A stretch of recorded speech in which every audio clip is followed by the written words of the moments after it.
Hello, good afternoon to one and all. First of all, I am very much thankful to MPS Arts, Commerce and Science College and KPT Commerce College Manora for providing me this opportunity to present this topic, and I am also thankful for inviting me as a guest lectures to this one-day workshop event on environment sustainability. So I am thankful to the principal sir, the team of botany department, and as well as all the staff who is actively engaged from the couple of days for the success of this one-day workshop. Thank you once again. So I am Dr. Prashant Dilip Deshmukh, Department of Botany, Sri Shivaji College of Art, Commerce and Science, Akola, and today I am going to present my presentations on conservation of medicinal plant and its management. So every one of you know that India stands as a 12th mega biodiversity center in the world, and we are the 10th among the rank in the world rank as a source of plant rich nations. So everyone is familiar with the fact that India is the seventh largest country in the world and Asia's second largest nations with a huge area well known for the ecological biodiversity. Okay, so it is endowed with a rich heritage of medicinal plant wealth. So based on the ethnomedical traditional knowledge, utilization and conservation of medicine and aromatic plant has received a considerable attention in the recent time, especially in South India. So as reported by FAO in 2003. So conservation is the process of management of biosphere in order to obtain the greatest benefit for the present generation and maintaining the potential for future. So there is a big threat to the all the populations, all the biodiversity in the world as means of small isolated population, endemic and rare species in a particular area are subjected to genetic drift, inbreeding and their genetic variation is consequently expected to be low compared to that of large population, which may lead to decrease in a species ability to survive in environmental changes and demographic fluctuations. Okay, so hence the maintenance of genetic variation is essential for long-term protection of a taxon. So this guest lecture is a little bit of effort to aware regarding with the importance of medicinal plant and their why their conservation is very important in the routine life. So as you know, medicinal plants and traditional medicine play an important role in the healthcare system of most developing country. The traditional healthcare practices is mainly depends on medicinal plants. Okay, moreover the indigenous knowledge associated with the conservation and use of medicinal plant is also disappearing at an alarming rate. The fact that medicinal plant could be used as a source of revenue for the farmer, the Institute of Biodiversity Conservation has initiated the development of a project on conservation and sustainable use of medicinal plant.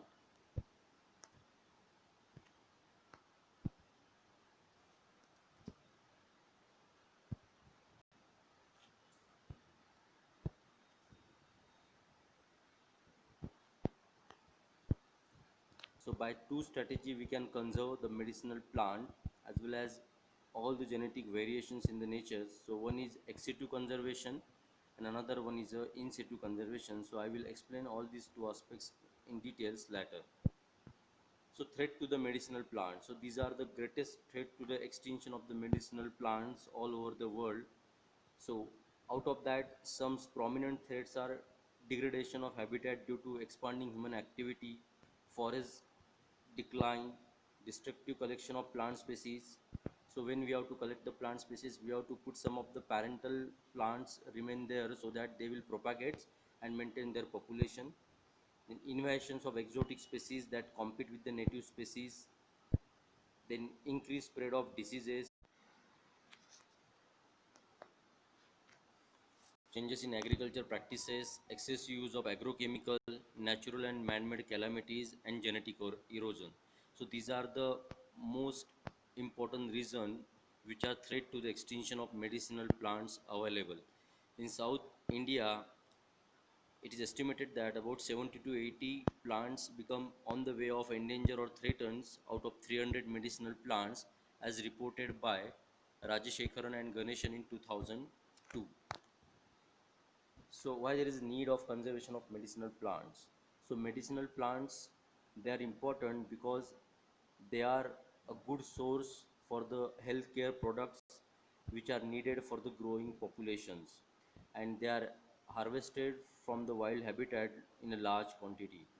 So because of that, the medicinal plants, they are the number of medicinal plants, they are rapidly depleting. So medicinal plants also contribute to health, income, agroforestry system, cultural identity, and livelihood security.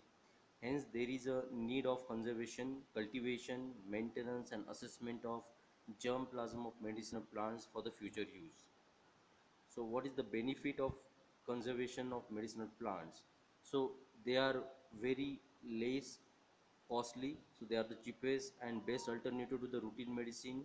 They have very fewer side effect when we consume it, and there is a choice how to use them, and they are the good for more than one condition, most prescriptive. So these are the uses of the medicinal plants.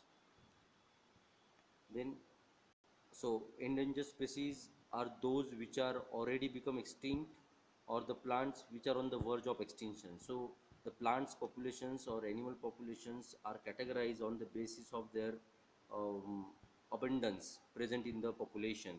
So these are of in five category. One is rare species, so species with a small population, restricted geographically with a localized habitat. They are not in the immediate danger of extinction. The example is listed, Saraca indica. Endangered species with low population number that are in a considerable danger of become extinct, Dioscorea or Deltoida. Extinct species, species which cannot be found in areas where they recently been inhabited, like Drosera. Vulnerable species are under threat of or actually declining in number. And last, critically endangered. When a species is facing an extremely high risk of extinction in wild habitat in the immediate future, they are critically endangered. So we have to look for the species with great attentions which are on the way of critically endangered, vulnerable, and extinct category. So this is the photograph of some of the medicinal plants which are on the way of extinctions.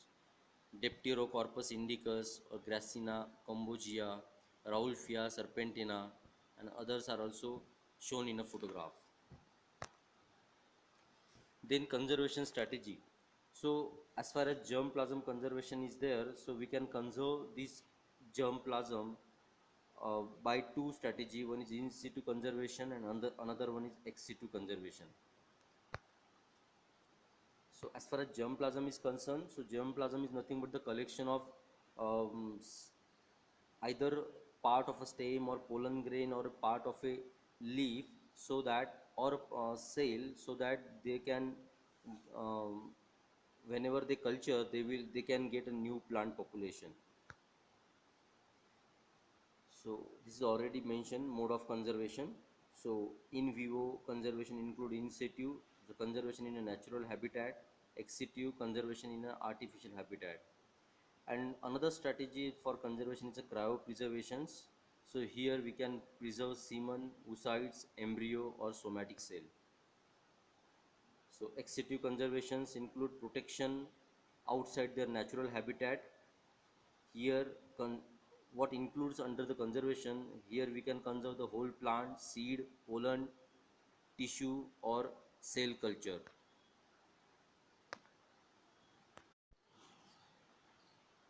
Ex situ conservations.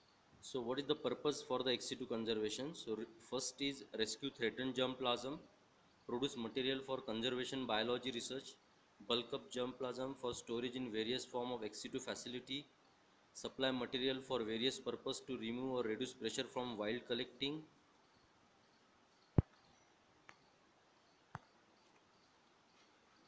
and produce material for reintroduction, reinforcement, habitat restoration, and management.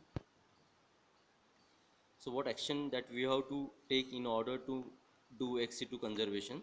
So first of all, we have to identify a high diversity area of medicinal plants, species threatened by genetic erosion or overexploitation, an area prone to natural or man-made calamities.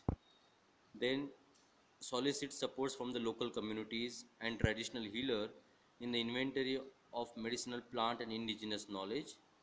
Establish field gene bank and botanical garden for rare and endangered medicinal plant species.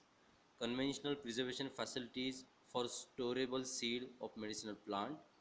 Collect and document information on medicinal plant and indigenous knowledge. And conservation by tissue culture techniques and cryopreservation, so that we can do for ex situ conservation. Then in situ conservation, so conservation in the natural habitat, that is called as in situ conservation. And in order to do in situ conservation, we have to first of all assess the threat for that concerning medicinal plants and population. An establishment of a network of medicinal plant forest reserve involving local stakeholder, performing botanical, ecological, trade and ethnomedical survey, designing species recovery program, establishment of medicinal plant seed center. In cryopreservation, so cryopreservation is a technique of non-lethal storage of biological material at ultra low temperature. So we can store the biological material like seed, pollen grains and any delicate part at minus 196 degree, so that they can propagate for the next generation. Application, so application of this cryopreservation is, it is a long term conservation material which is the ideal one. We can store, we can conserve and propagate a disease free plant through this technique. Then recalcitrant seed can maintain for a long time. Endangered species can be maintained. Pollen can be maintained to increase longevity, and rare germplasm and other genetic manipulation can be stored. Then management, so managements of conservation of medicinal plants, that we can mostly done in the post, by using post harvest strategies. Okay, so post harvest strategies include cleaning the product, sorting, packaging, storage, and finally transportation and distribution. Harvesting, so while harvesting the product, by means of either seed or vegetative parts of these medicinal plants, so what strategies that we have to use? So crop harvesting should not be carried out in wet condition. Harvesting equipment should be clean and well maintained. Containers for collection must be free for previously accumulated crop. Damaged and spoiled crop material should be sorted and discarded. Harvested material should be collected in dry sack, basket, trailer or hoppers and not on the ground. Mechanical damage, high compaction and storage should be avoided. Harvested crops should be protected from pest and domestic animal. Then drying. So crops should be unpacked as soon as possible on arrival at the drying facility. Then building used for drying should be well ventilated and never used for livestock. The building should be constructed so as to protect the crop from bird, insect, farm and domestic animal. Drying racks should be kept clean and regularly maintained. Crops should be placed on wire mesh racks standing off the floor to allow free air circulation. Drying on the floor and direct sunlight is not recommended.